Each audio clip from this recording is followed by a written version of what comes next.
आपको किस चीज में सबसे ज्यादा बिलीफ है? और अब आप ये सोचिए कि आपका बिलीफ कितना स्ट्रांग है। क्या आप रियली में उस चीज पे बिलीफ रखते हैं, फेथ रखते हैं, या फिर सिर्फ आप बोल रहे हैं क्योंकि आपको लगता है ये मोरली करेक्ट चीजें हैं, ऐसा बोलना जरूरी है। हाय एवरीवन, आज है मंडे और हर मंडे की तरह मैं आज भी आपके लिए लेके आई हूँ एक अमेजिंग मंडे मोटिवेशन स्टोरी। और आज की स्टोरी का नाम है बिलीफ वर्सेस एक्शन।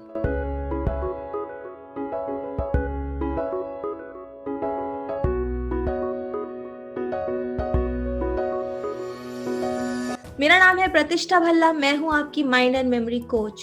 इस चैनल पर मैं रेगुलरली आपके लिए लेके आती हूँ इंस्पिरेशनल वीडियोस, मेडिटेशन ऑडियोज और आप किस तरीके से अपने माइंड और मेमोरी को इम्प्रूव कर सकते हैं वो सारे tips and techniques. So make sure आप इस चैनल को सब्सक्राइब कर ले और बेल आइकन को जरूर दबा दें ताकि आप कोई भी इंपॉर्टेंट अपडेट मिस ना करें। सो शुरू करते हैं आज की स्टोरी। फ्रेंड्स, ये स्टोरी है एक माउंटेनियर की। माउंटेनियर यानी वो लोग जो पहाड़ों की चोटी पे अक्सर ट्रैवल करते हैं, पहुंचते हैं।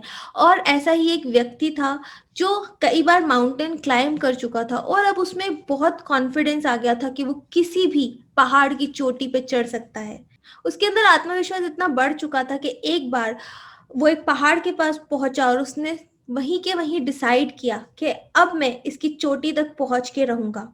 उसके मन में ये विचार आया कि मुझे भगवान पे पूरा भरोसा है, भगवान मेरी मदद जरूर करेंगे, इसलिए मुझे किसी भी प्लानिंग की जरूरत नहीं है, किसी से भी मदद लेने की जरूरत नहीं है। मैं सीधा इस पर चढ़ना स्टार्ट करूंगा और चोटी तक पहुंच के रहूंगा। उसने अपना मन बनाया और वहीं चलना स्टार्ट कर दिया उस पहाड़ पे। अब पहाड़ पे चढ़ने पे कुछ रूल होते हैं कि आपको कुछ टाइम के बाद रेस्ट करना है। जब अंधेरा हो तो आपको कहीं पे अपना टेंट लगाना है, रुकना है, और जब दोबारा सवेरा हो तब आप दोबारा चढ़ाई स्टार्ट कर सकते हैं। मगर उसने उन सारे रूल्स को इग्नोर किया। उसने सोचा जब भगवान मेरे साथ है तो मुझे क्या दिक्कत है, मेरे को पूरा भरोसा है भगवान पे, भगवान मेरी रक्षा करने ही वाले हैं। और यही सोच के साथ वो चढ़ता गया, चढ़ता गया, चढ़ता गया। अब धीरे धीरे वहां अंधेरा भी होने लगा, ठंड बढ़ने लगी और काफी धुंध हो गई थी। धुंध इतनी बढ़ गई थी कि अगला कदम वो क्या रखने वाला है उसको वो भी नहीं दिख रहा था। तब भी उसने अपनी जर्नी को नहीं रोका। उसने सोचा मैं सुबह तक का इंतजार नहीं करूंगा, मेरे को भगवान पे भरोसा है तो भगवान मेरे साथ है, ये धुन मेरा कुछ नहीं बिगाड़ सकती। और यही कहते हुए वो चलता रहा। ना उसे ये पता लग रहा था वो सीधे जा रहा है, उल्टे जा रहा है, वो कहीं खाई की तरफ तो नहीं जा रहा, उसे कुछ नहीं पता था। बस उसके मन में एक विश्वास था कि वो उस चोटी तक जरूर पहुंचेगा। मगर धुंध ज्यादा होने के कारण एकदम से उसका पैर फिसला और वो पहाड़ से स्लिप हो गया, पहाड़ की चोटी से एकदम से नीचे गिरने लगा। और जब वो नीचे गिर रहा था उसको लगा अब मैं पक्का मर जाऊंगा। उसके मन में एक डाउट क्रिएट हुआ कि क्या मैं बच पाऊंगा, क्या मैंने सही किया, और ये सब वो सोच रहा था। एकदम से उसको भगवान की भी याद आई। उसने कहा भगवान प्लीज मेरी रक्षा करो। और उसने महसूस किया कि एकदम से उसको कुछ झटका लगा है। उसने देखा कि उसकी कमर पे एक रस्सी बंधी हुई है जो अक्सर ये माउंटेनियर्स अपनी कमर पर बांधते हैं, और वो रस्सी पहाड़ पे अटकी हुई है जिसकी वजह से वो झटके लग गए, हवा में लटक गया है कहीं पे। मगर वो कहाँ पे लटका है ये उसको नहीं दिख रहा था। धुंध इतनी ज्यादा थी कि उसको कुछ पता नहीं लग रहा था। मगर उसको एक उम्मीद जगी कि शायद अब मैं बच सकता हूँ। और उसने फिर भगवान को याद करना स्टार्ट किया क्योंकि उसे पता था कि वो अंधेरी रात में है जहाँ आसपास कोई नहीं है। अब उसकी रक्षा सिर्फ भगवान कर सकते हैं जिस पर उसको इतना भरोसा है।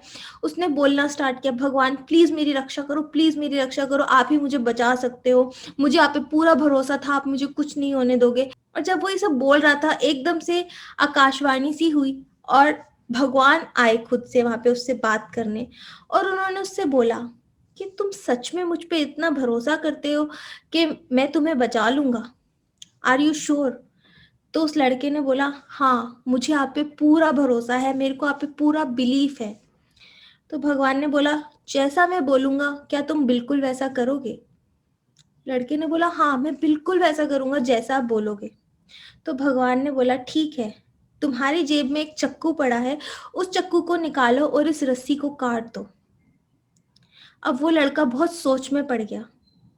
उसे नहीं पता था वो कहाँ लटका पड़ा है।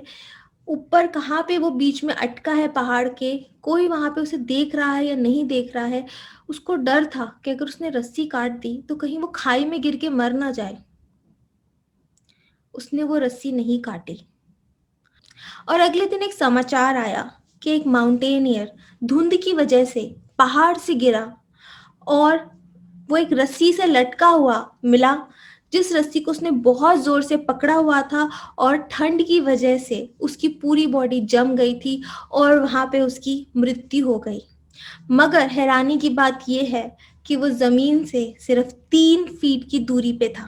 फ्रेंड्स, हम कई बार बोलते हैं हमें पूरा बिलीफ है, पूरा फेथ है भगवान पे, यूनिवर्स पे, गॉड पे, अल्लाह पे, मगर क्या वो बिलीफ सही में इतना पक्का है कि आप एडवर्सिटी के टाइम पे भी बिलीव कर सके कि भगवान के पास आपके लिए कोई प्लान है? आप कहते हैं कि आपको खुद पे बिलीफ है, आपको यकीन है कि आप केपेबल है सारी प्रॉब्लम्स को ओवरकम करने के लिए, फिर भी इतने सारे लोग गिव अप क्यों कर देते हैं?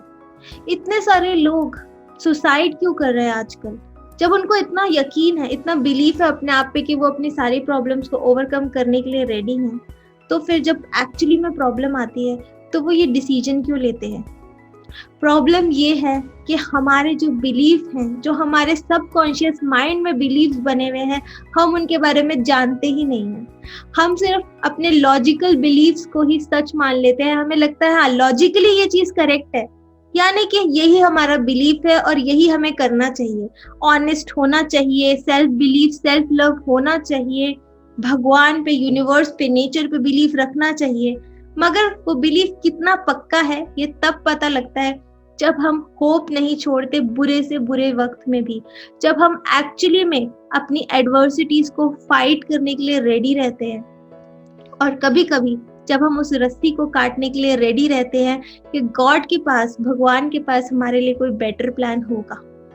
क्या आप किसी ऐसे व्यक्ति को जानते हैं जो ये कह रहा है कि मैं बहुत मुसीबत में फंसा हुआ हूँ और मुझे नहीं पता कैसे निकलना है, मगर वो अपनी पुरानी सिचुएशन को छोड़ने के लिए भी रेडी नहीं है, वो अपनी उस रस्सी को काटने के लिए भी रेडी नहीं है। उसे फेथ ही नहीं है कि अगर उसने रस्सी काट ली तो शायद वो बच जाए, मगर वो कह रहा है कि मुझे पूरा बिलीव है कि मैं बच सकता हूँ, कोई मुझे बचा लेगा। अगर आप किसी ऐसे व्यक्ति को जानते हैं तो कमेंट बॉक्स में हमारे साथ शेयर करना ना भूलें। ये स्टोरी आपको कैसी लगी मुझे कमेंट बॉक्स में जरूर बताएं। मैंने जब ये स्टोरी पढ़ी थी कहीं पे, मुझे बहुत ज्यादा हार्ट टचिंग लगी और मुझे लगा मुझे अपने व्यूअर्स के साथ जरूर शेयर करनी चाहिए। मैं वेट करूंगी आपकी कमेंट्स का। इस वीडियो को लाइक और शेयर जरूर कर ले, ज्यादा से ज्यादा लोगों तक इस स्टोरी को जरूर पहुंचाएं। मैं मिलूंगी आपसे अगली वीडियो में। Till then, stay awesome and stay blessed. Thank you.